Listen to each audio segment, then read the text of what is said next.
सबको नमस्कार। देश और विदेश में इस इवेंट में हिस्सा ले रहे सभी साथियों का बहुत बहुत स्वागत है। इतने चैलेंजिंग टाइम में इस तरह के इवेंट का होना, आप सभी का उसमें शामिल होना अपने आप में एक बहुत बड़ी आशा जगाता है, विश्वास का बहुत बड़ा संदेश लेकर के आता है। भारत कोरोना से लड़ेगा भी और आगे जीतेगा भी, आगे बढ़ेगा भी। भारत इस बड़ी आपदा को आपदा समझ करके रोते बैठने के पक्ष का नहीं है। भारत आपदा कितनी ही बड़ी क्यों न हो, उसको अवसर में बदलने के लिए कृत संकल्प है और हम सब मिलकर के आपदा को अवसर में बदलेंगे। कोरोना के इस संकट ने भारत को आत्मनिर्भर भारत, सेल्फ रिलायंट होने का सबक भी दिया है। आत्मनिर्भर भारत यानी भारत इंपोर्ट पर अपनी निर्भरता कम करेगा। आत्मनिर्भर भारत यानी भारत इंपोर्ट पर खर्च होने वाली लाखों करोड़ों रुपयों की विदेशी मुद्रा बचाएगा और देश के गरीबों के कल्याण के लिए काम में लाएगा।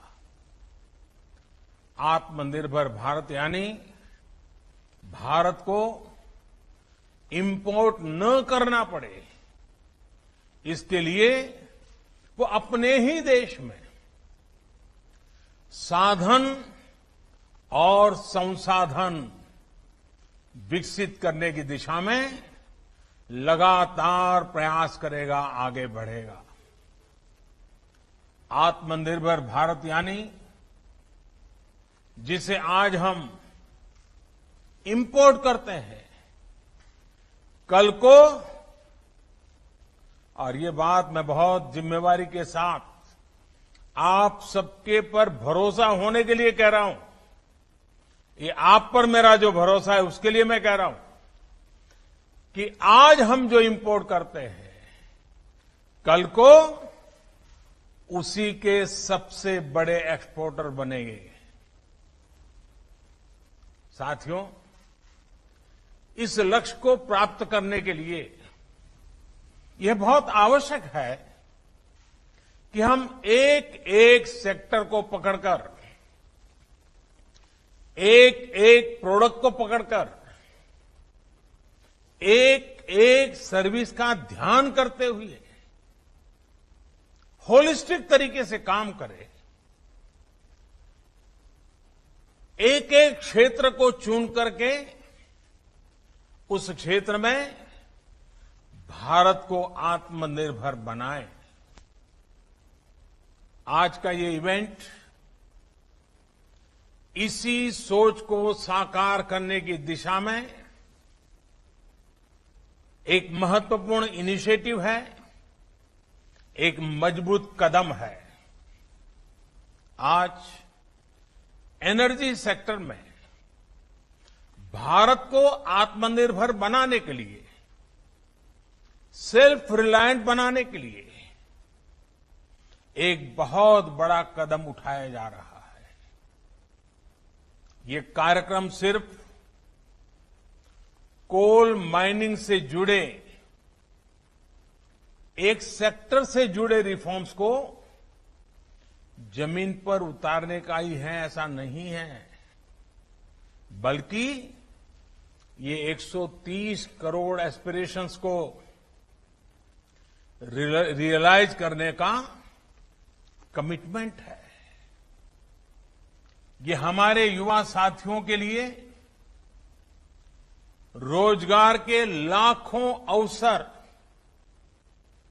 तैयार करने की शुरुआत है। साथियों, सेल्फ रिलायंस के संकल्प को सिद्ध करने के लिए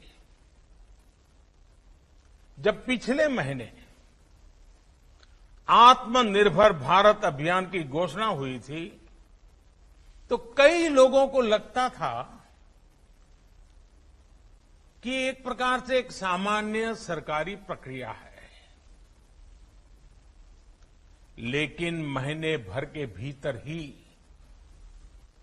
हर घोषणा, हर रिफॉर्म्स, चाहे वो एग्रीकल्चर सेक्टर में हो, चाहे एमएसएमईज के सेक्टर में हो, या फिर अब कोल और माइनिंग के सेक्टर में हो, हर क्षेत्र में एक साथ अनेक प्रकार के कदम उठाए जा रहे हैं, निर्णय किए जा रहे हैं और निर्णयों को तेजी से जमीन पर उतारने के लिए हर कोई कोशिश कर रहा है।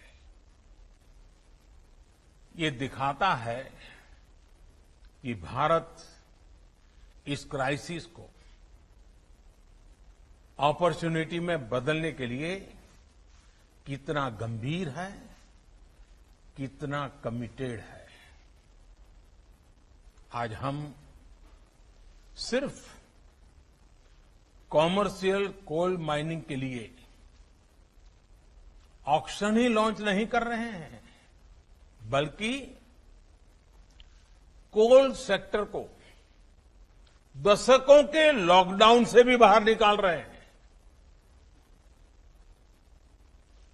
कोल सेक्टर के लॉकडाउन का क्या प्रभाव रहा है,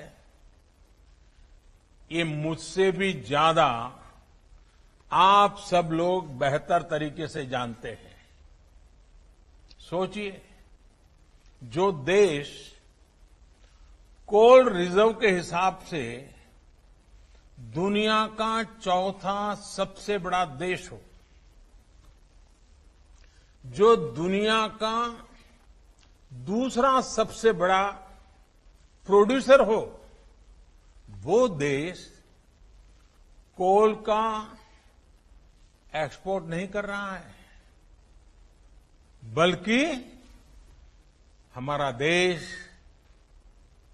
दुनिया का दूसरा सबसे बड़ा कोल इंपोर्टर है, कोल आयात करता है। बड़ा सवाल ये है कि जब हम दुनिया के लार्जेस्ट प्रोड्यूसर हैं, एक प्रकार से लार्जेस्ट प्रोड्यूसर के जो मेन ग्रुप हैं, हम उसमें से एक हैं। अगर ये सच्चाई है तो हम लार्जेस्ट एक्सपोर्टर क्यों नहीं हो सकते? और ये हम सबको अपने आप को पूछना है।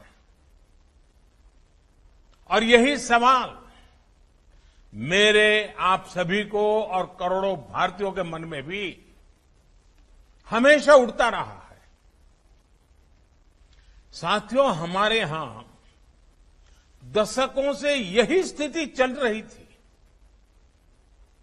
देश के कोल सेक्टर को कैप्टिव और नॉन कैप्टिव के जाल में उलझाकर रखा गया था। इसको कंपटीशन से बाहर रखा गया था। ट्रांसपेरेंसी की एक बहुत बड़ी समस्या बार बार सामने आई है। ईमानदारी से ऑक्शन को छोड़िए, कोयला खदानों के अलॉटमेंट में बड़े बड़े घोटालों की चर्चा हर किसी ने सुनी है, हर समय हुई है, हर कोने में हुई है। इस वजह से देश के कोल सेक्टर में इन्वेस्टमेंट भी कम होता था और उसकी एफिशिएंसी भी हमेशा सवालों के घेरे में रहती थी। कोयला निकलता किसी राज्य में था, जाता सैकड़ों किलोमीटर दूर किसी अन्य राज्य के पावर प्लांट के लिए होता था, जबकि वे राज्य के पावर प्लांट्स कोयले का इंतजार करे रह जाते थे। यानी काफी कुछ मिसमैनेज था, अस्त व्यस्त था। साथियों, साल 2014 के बाद स्थिति को बदलने के लिए एक के बाद एक कई कदम उठाए गए। जिस कोल लिंकेज की बात कोई सोच नहीं सकता था, वो हमने करके दिखाया। ऐसे कदमों के कारण कोल सेक्टर को मजबूती भी मिली।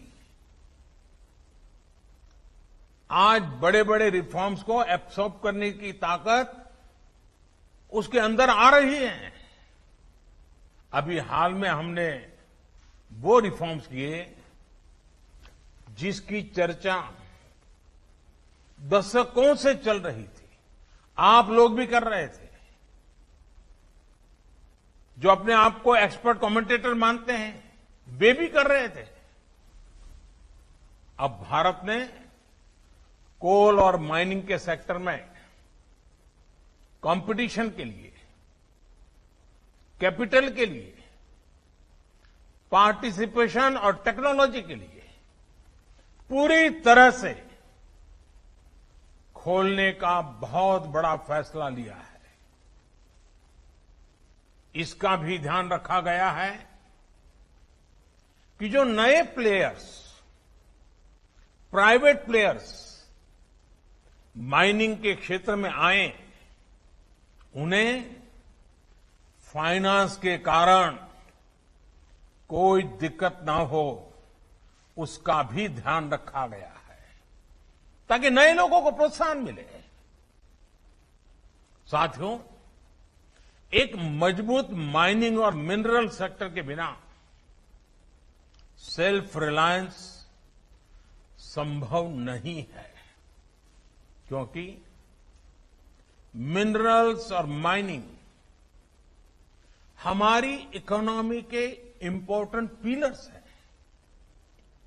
अब रिफॉर्म्स के बाद अब कोल प्रोडक्शन, पूरा कोल सेक्टर भी एक प्रकार से आत्मनिर्भर हो पाएगा। अब कोयले के लिए बाजार खुल गया है। जिस सेक्टर को जब जितनी जरूरत होगी वो खरीदेगा। साथियों, जो रिफॉर्म्स के लिए और जो रिफॉर्म्स हमने किए गए हैं, उसका लाभ सिर्फ कोल सेक्टर को ही नहीं, दूसरे अन्य सेक्टरों पर भी पड़ेगा। जब हम कोल प्रोडक्शन बढ़ाते हैं तो पावर जनरेशन बढ़ने के साथ ही स्टील, एल्यूमीनियम, फर्टिलाइजर, सीमेंट जैसे तमाम दूसरे सेक्टर्स में प्रोडक्शन और प्रोसेसिंग पर भी सकारात्मक पॉजिटिव इंपैक्ट होता है। सौभाग्य से हमारे यहां कोल, आयरन, बॉक्साइट ऐसे कई मिनरल्स के रिजर्व्स एक दूसरे के बहुत नजदीक होते हैं, बहुत आसपास ही होते हैं। एक प्रकार से परमात्मा ने जैसे क्लस्टर बना करके रखा हुआ है हमारे लिए। ऐसे में हाल में ही मिनरल्स को लेकर जो रिफॉर्म्स किए गए थे, वो कोल माइनिंग रिफॉर्म्स के साथ जुड़ जाने से ये बाकी सेक्टर भी बहुत मजबूत हो गए हैं। साथियों, कॉमर्शियल कोल माइनिंग के लिए आज जो ऑक्शन की शुरुआत हो रही है वो हर स्टेक होल्डर्स के लिए विन विन सिचुएशन है। इंडस्ट्रीज को, आपको, अपने बिजनेस, अपने इन्वेस्टमेंट के लिए हम नए रिसोर्सेज मिलेंगे, नया मार्केट मिलेगा।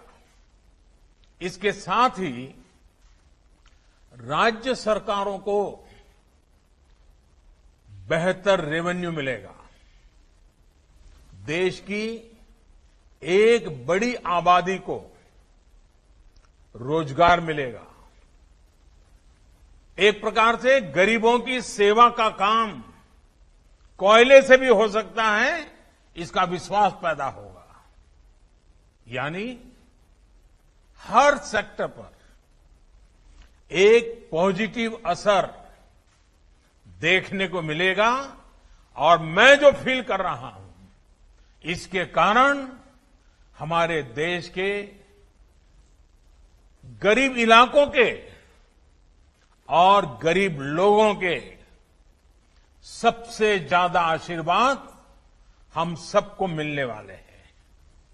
साथियों, कोल रिफॉर्म्स करते समय इस बात का भी ध्यान रखा गया है कि एनवायरनमेंट की रक्षा का भारत का कमिटमेंट कहीं से भी कमजोर न पड़े।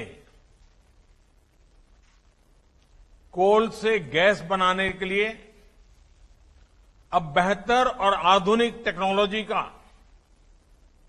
हम प्रयोग करना चाहेंगे और टेक्नोलॉजी आ पाएगी। कोल गैसिफिकेशन जैसे कदमों से एनवायरनमेंट की भी रक्षा होगी। कोयले से बनने वाली गैस का उपयोग ट्रांसपोर्ट और कुकिंग के लिए हो पाएगा। यूरिया और स्टील मैन्युफैक्चरिंग से जुड़े उद्योगों को प्रमोट करेगा। हमने लक्ष्य रखा है कि साल 2030 तक, 2030 तक, यानी कि इस दशक में करीब 100 मिलियन टन कोल को गैसिफाई किया जाए। मुझे बताया गया है कि इसके लिए 4 प्रोजेक्ट्स की पहचान हो चुकी है और इन पर करीब करीब 20,000 करोड़ रुपए इन्वेस्ट किए जाएंगे। साथियों, कोल सेक्टर से जुड़े ये रिफॉर्म्स ईस्टर्न और सेंट्रल इंडिया को, विशेषकर हमारी ट्राइबल बेल्ट को डेवलपमेंट का पिलर बनाने का भी एक बहुत बड़ा जरिया है। हमारे यहां जहां कोयला है, जहां मिनरल्स है, देश का वो हिस्सा प्रोग्रेस और प्रॉस्पेरिटी के मामले में उस स्तर पर नहीं पहुंच पाया है।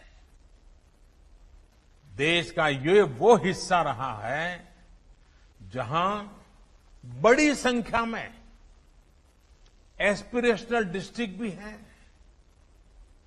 वो जिले जहां के लोग विकास के लिए एस्पायर कर रहे हैं, लालायित है, कर गुजरने का इरादा रखते हैं, सामर्थ्य है, शक्ति है, समझ है, सब कुछ है, लेकिन यही जिले विकास की दौड़ में बहुत पीछे रह गए हैं। आप कल्पना कर सकते हैं, देश में 16 एस्पिरेशनल डिस्ट्रिक्ट्स ऐसे हैं जहां कोयले के बड़े बड़े भंडार है, लेकिन इनका लाभ वहां के लोगों को उतना नहीं हुआ जितना होना चाहिए था। वहां के गरीबों का जितना भला होना चाहिए था वो नहीं हुआ।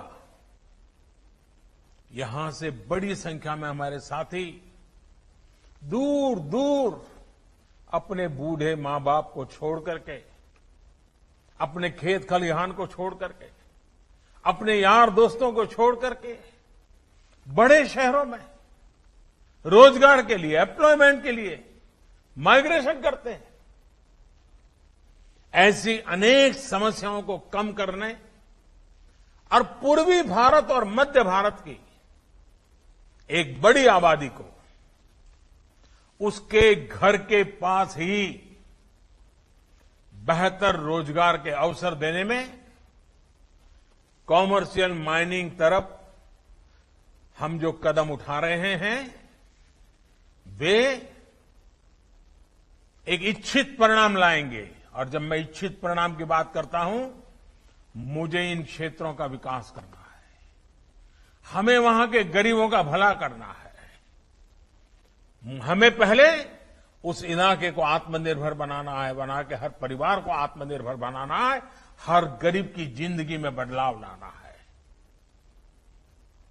आज जिन कोल ब्लॉक्स का ऑक्शन हो रहा है, इनसे ही इस क्षेत्र में लाखों जॉब पैदा होने का अनुमान है। इतना ही नहीं, कोयला निकालने से लेकर ट्रांसपोर्टेशन तक को बेहतर बनाने के लिए जो आधुनिक इंफ्रास्ट्रक्चर तैयार किया जाएगा, उससे भी रोजगार के अवसर बनेंगे, वहां रहने वालों को अधिक सुविधाएं मिलेगी। अभी हाल ही में सरकार ने इस तरह के इंफ्रास्ट्रक्चर पर 50,000 करोड़ रुपए खर्च करने का निर्णय किया है। साथियों, कोल सेक्टर में हो रहे रिफॉर्म, इस सेक्टर में हो रहा निवेश लोगों के जीवन को, विशेषकर हमारे गरीब और आदिवासी भाई बहनों के जीवन को आसान बनाने में बहुत बड़ी भूमिका निभाएगा। कोल प्रोडक्शन में, अनकोल प्रोडक्शन से राज्यों को एक्स्ट्रा रेवेन्यू मिलेगा। उसका इस्तेमाल वहां की जन कल्याण योजनाओं में होगा, उस राज्य के विकास में होगा।